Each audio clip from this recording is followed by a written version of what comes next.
Welcome everyone. This is part 2 of my rewire of my 1949 AC. Having got the main loom cable into the chassis, there follows a long list of details to attend to. These include several non-original additions for reversing lights, hazard warning lights and 2-speed wipers. Here I'm bolting the earth lead to the bulkhead, or rather 2 earth leads, as there is an extra one for the electric fan. That's my old coil, which I've put back on temporarily to help route cables out of its way. The white leads are for the coil and fuel pump.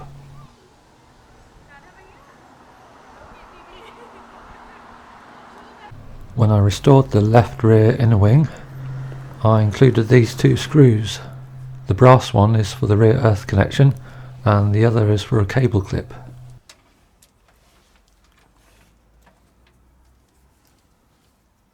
Here's the cable for the dipper switch and brake light switch. For some reason there is this extension lead for it which serves no purpose, so I'll put it to one side. Some Vaseline to smear on the connectors. It would help to have smaller hands to reach these connectors.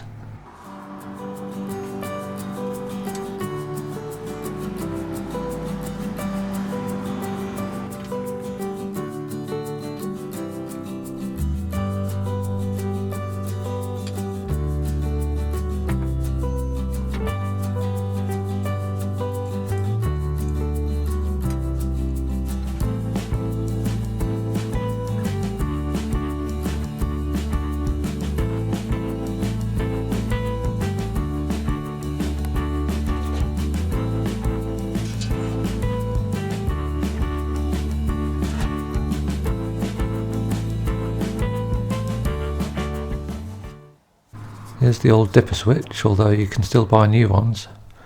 The cable is secured to the bell housing cradle with 2 aluminium cable straps.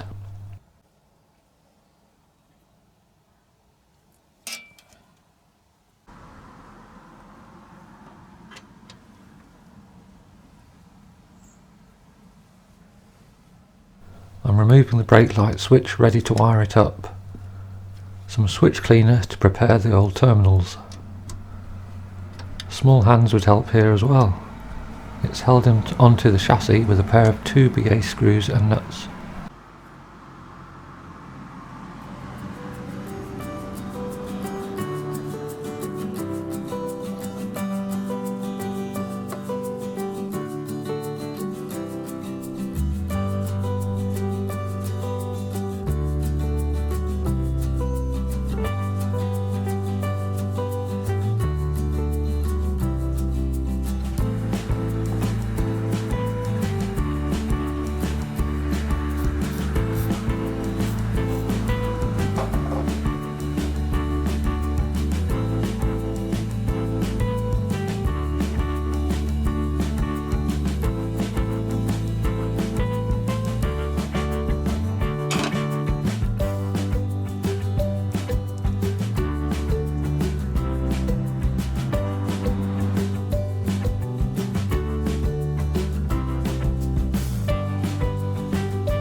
This aluminium frame, which supports the back seat, was already earthed OK when I tested it, but an earth wire will be attached.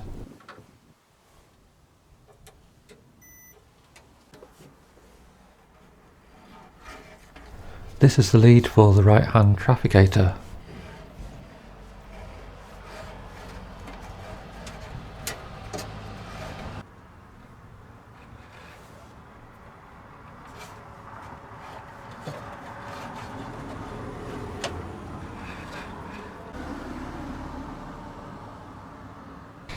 Two leads for the interior light pass through several holes in the wood frame.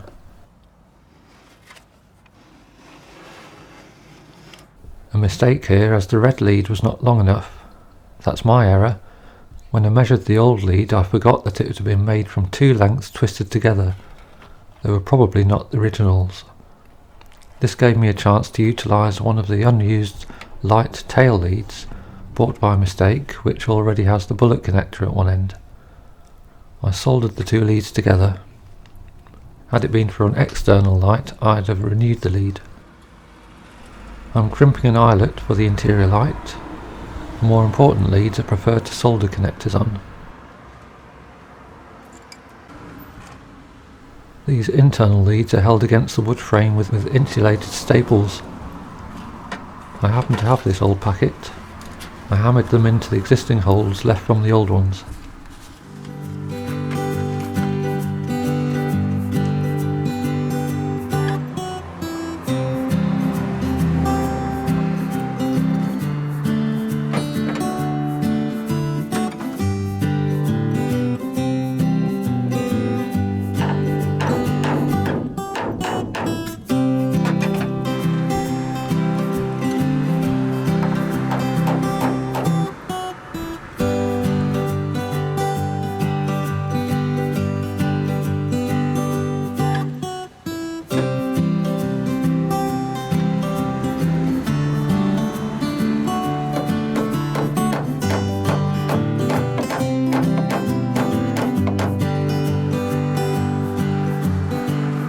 I soldered on the bullet connectors.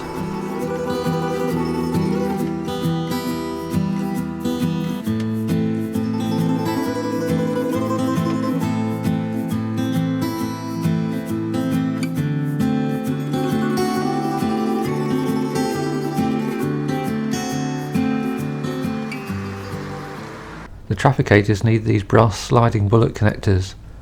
They were a slack fit. The old wires were wrapped over the bullets to get a tight fit. I decided to remove the trafficators so I could squeeze the connectors on them for a snug fit. I also gave these units a quick clean with switch cleaner.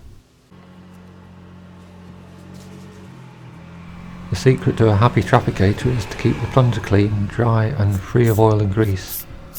Otherwise it can become sticky when hot. The contacts at the top are self-cleaning because they slide against each other.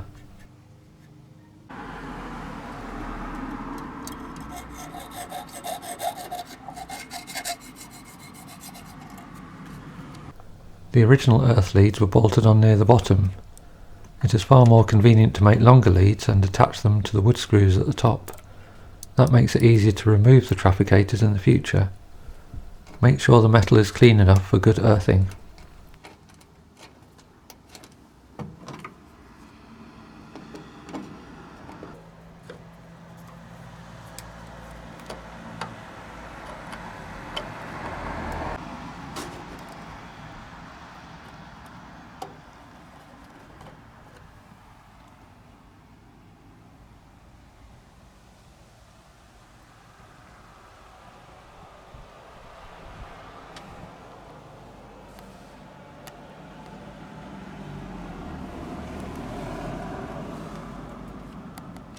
Next on the agenda is the spare wheel door with the number plate lights. The leads connect to the rear subloom under the wooden cross member and then pass through the floor panel to the left with a rubber grommet.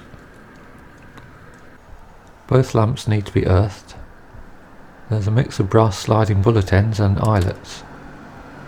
I pinched red leads from that tail lead set. They connect together in the centre.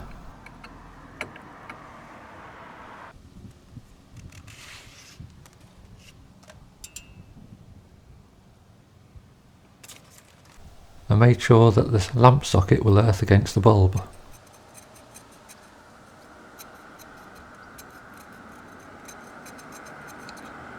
The socket assembly is fiddly. Firstly, a special rubber grommet goes in. I reused the originals as I can't find new ones. Thread the lead through the socket, then slide on the spring, making sure it's clean. Then a Paxoline washer goes on. Finally, a hollow brass terminal is soldered on over the end of the wire. I couldn't find new ones, although those brass sliding bullet ends might work, even though the size is slightly different.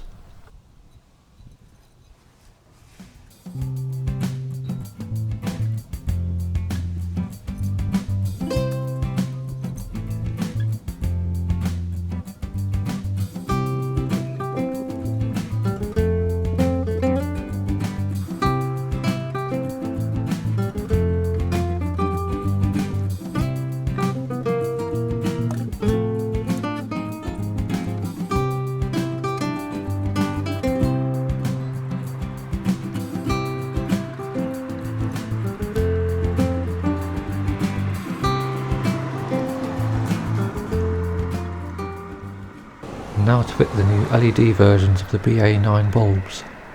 BA means bayonet fitting and the 9 means diameter in millimetres.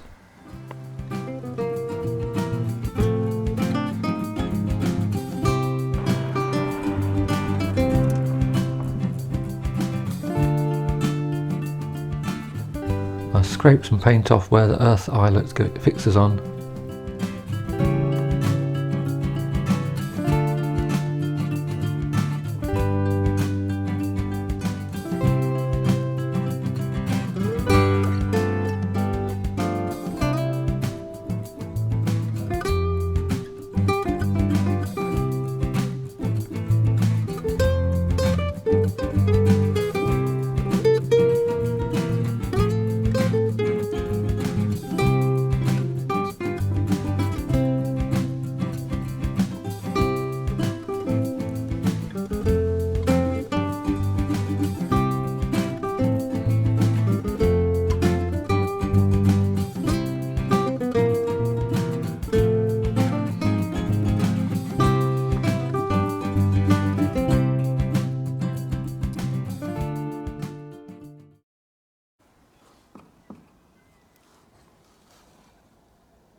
Here's the fuel gauge sender, accessed through the rear shelf.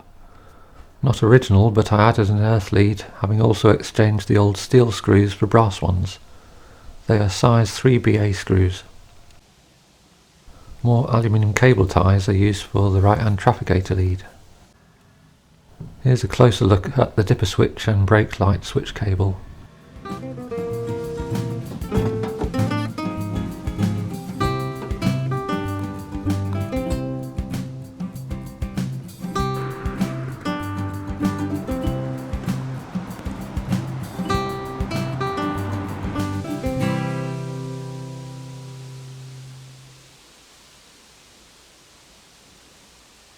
It's about time I got that lovely new control box wired up. It helps to have a note of the connections, although the lid of the box gives a few clues. The yellow lead from the dynamo goes to terminal D, plus the yellow lead from the dashboard.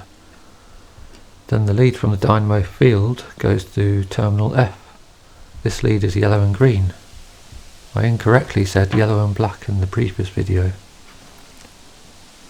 The green leads, typically 3 or 4 of them, go to the pair of A4 terminals. The purple lead for the horns goes to the terminal A2 on the other fuse. Note that later ACs have a separate fuse box with more fuses and a smaller control box. They also have a different wiring for the horns, incorporating a relay.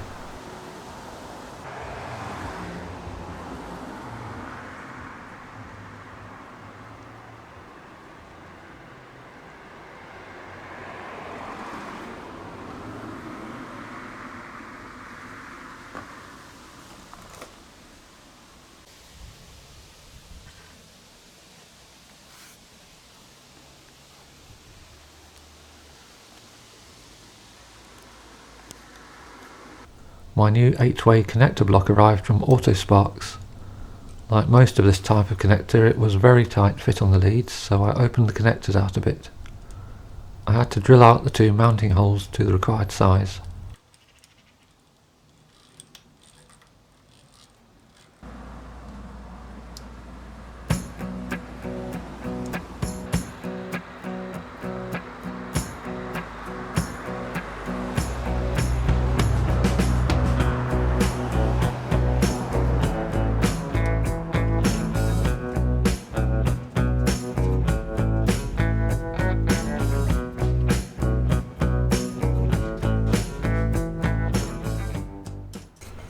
painted the new lamp brackets green, I removed paint where earth contact is needed. The new reversing lamps can be bolted on.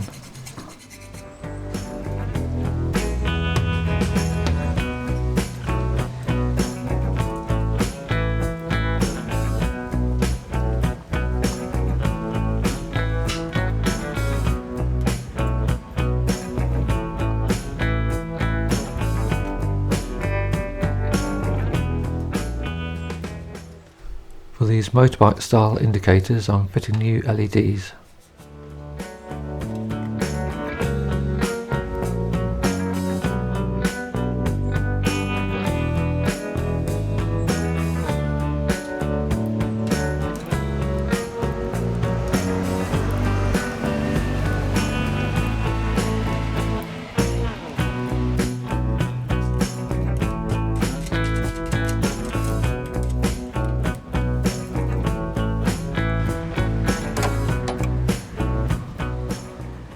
Earth seems to be good.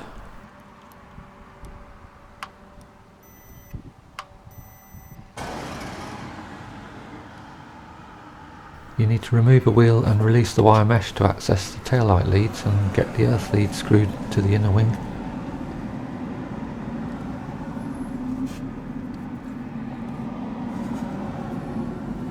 The combined tail and brake lamp have easy to use spring terminals.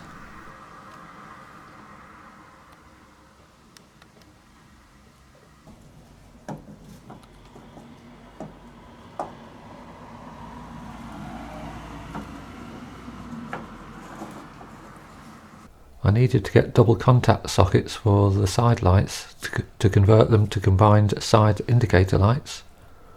Here are the side lights with their original single contact sockets. Here's a new socket compared to the original stop tail socket.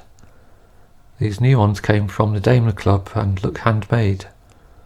Rather than having the traditional hooked slots for the bayonet fitting, it has a pair of grooves. Unfortunately, the two notches that permit you to twist the bulb do not align. The Daimler Club chappie was very amenable to taking them back, but I opted to modify them. Anything for these rare ELF or 6 one-star lamps is a welcome find.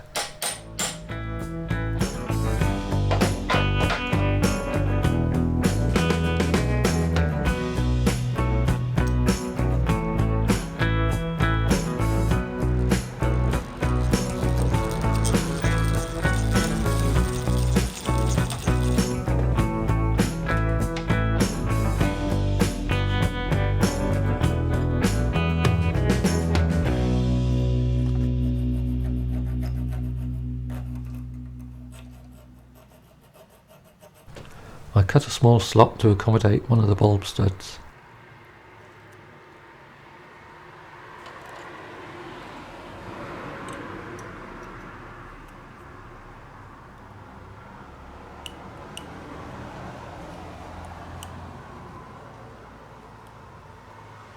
The new sockets need the brass bullet connectors.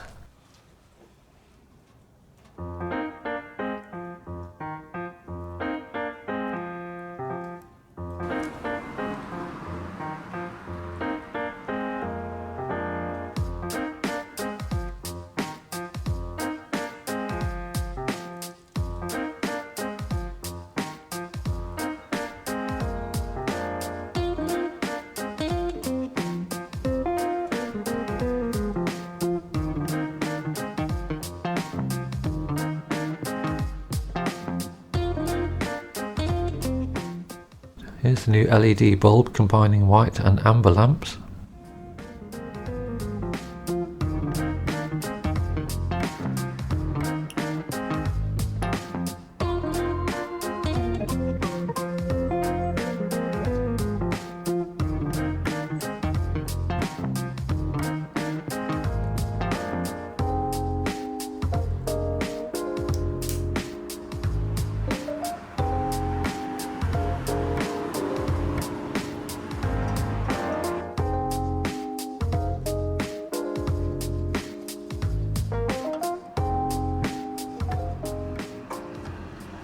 Moving back to the engine bay, I wasn't happy with the main cable resting over the brake pipe. It originally went under the pipe, but the new cable is much thicker. These steel pipe clips simply press into holes in the chassis. They break easily and are not very good, although it's nice to keep the originals where possible. I decided to replace this one with a homemade brass P-clip and mount it on a rubber block. As you can see, I've also wrapped an aluminium cable tie where it originally had a chassis edge clip. Those clips won't fit the bigger cable.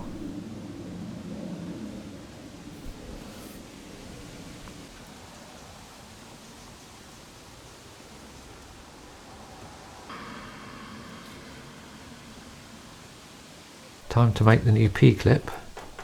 It would be much safer for your fingers to hold this with pliers.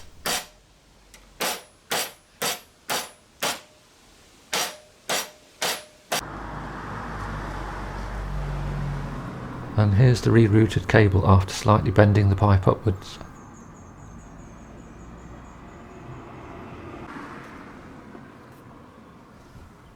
Here I'm adding an extra lead for the reversing lights, pulling it through the chassis.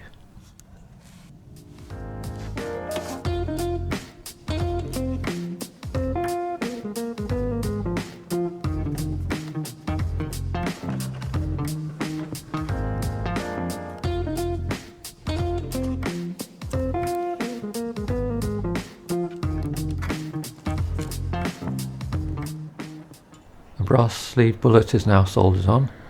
You can see the LED that I've fitted.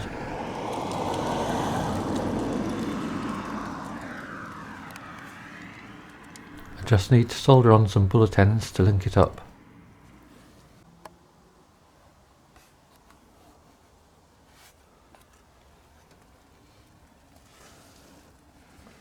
I've temporarily installed the front shelf in its very pretty flock finish.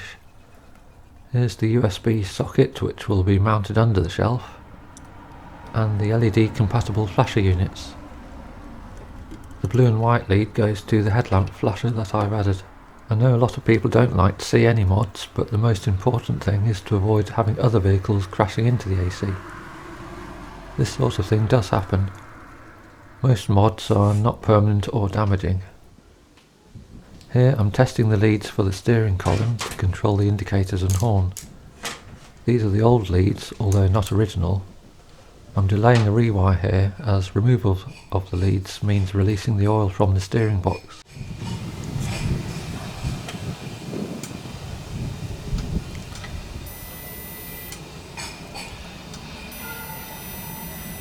Left indicator.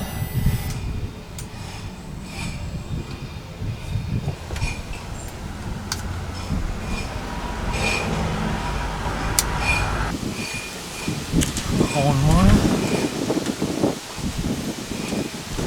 Earth.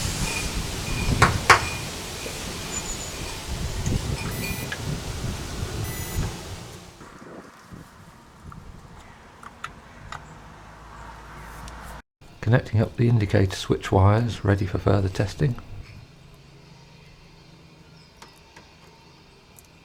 I'm organising some extra green supply leads for the reversing lights and headlamp flasher. Spade connectors are used on some of the added extras. Connecting the extra green and also purple supply leads. The latter is for the hazard lights, which will be live with the ignition off.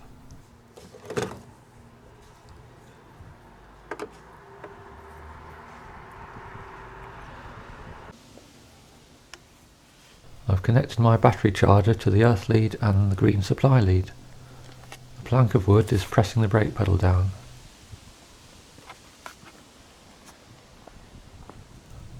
Only one light working.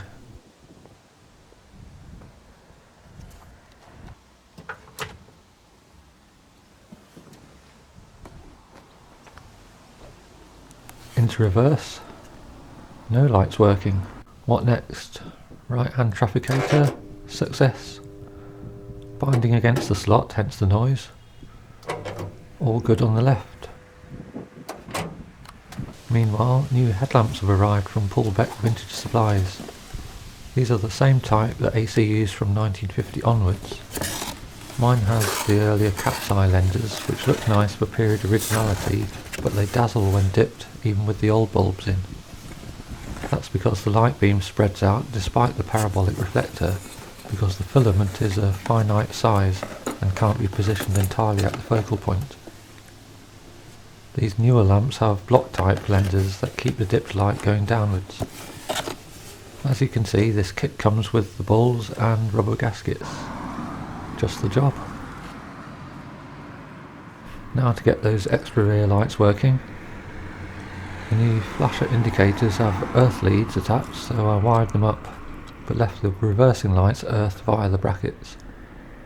I had to extend the supplied earth leads.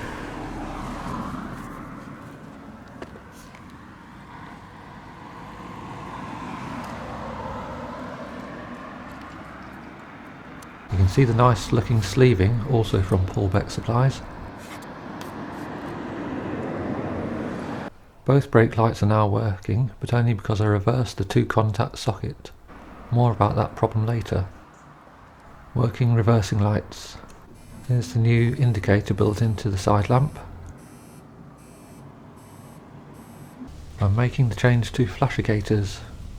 I'm replacing the old festoon bulbs with bright LEDs with built-in flasher circuitry. I'll give the arm a clean while the top is off.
This clip might give you a clue as to why my thumb has a plaster. I'm making some cable tidy type clips for the extra rear lamp cables. And here's one I made earlier.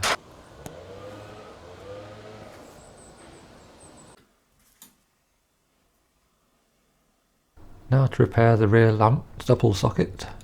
Each contact has a tiny helical spring and these go rusty. One had broken. You have to straighten a small tab to release the internal plastic section.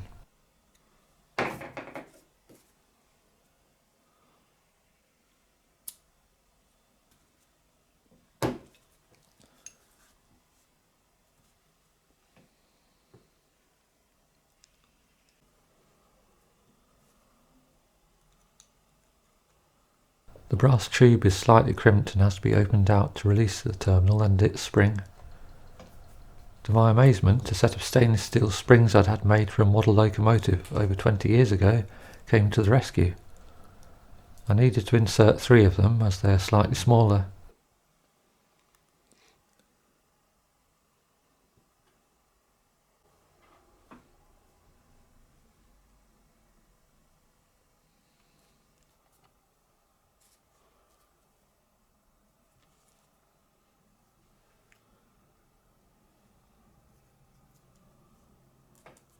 I cleaned all the metal surfaces, reassembled and recrimped.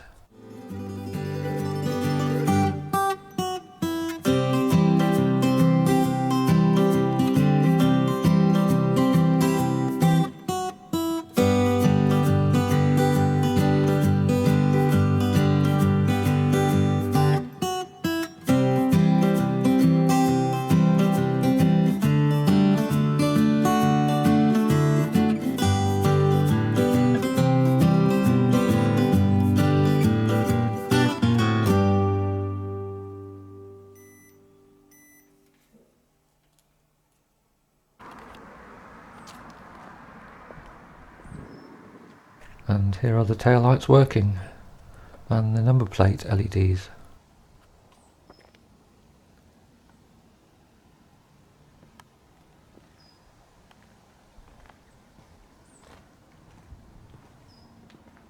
Also the side lights. This is in bright daylight.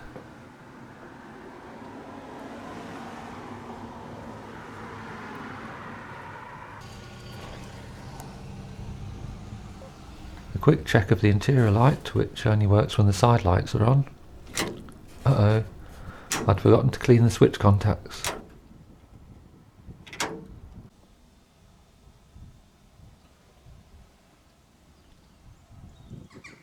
Trafficators now with self-flashing LEDs. Oh dear.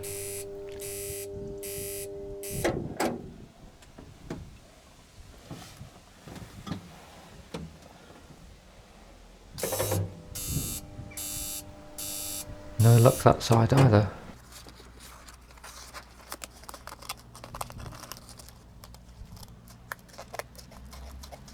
A quick clean up of the interior light switch, and all is good.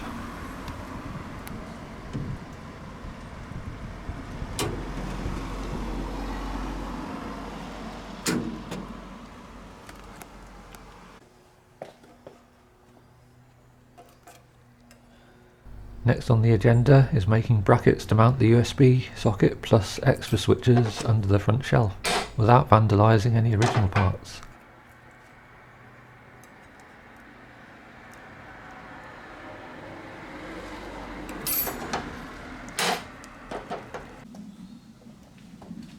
I drilled a ring of 6mm holes, except my electric drill has failed. It's one of those days. A bit of time spent at the bench drill, and I'm ready to finish the hole for the big USB socket.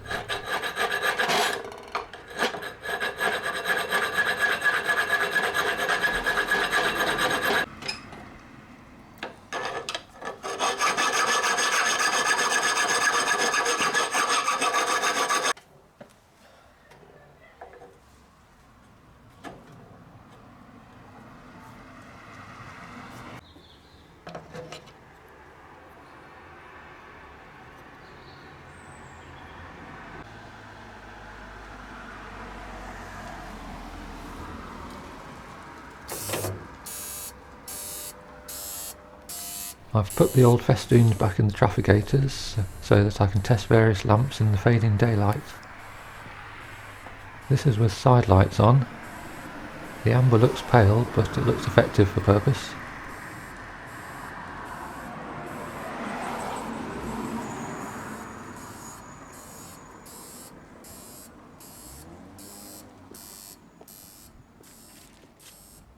You can see the backlit number plate.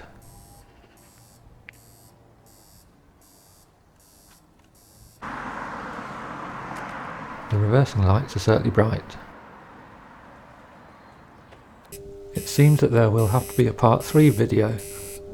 I've realised why the flashing trafficator LEDs didn't work.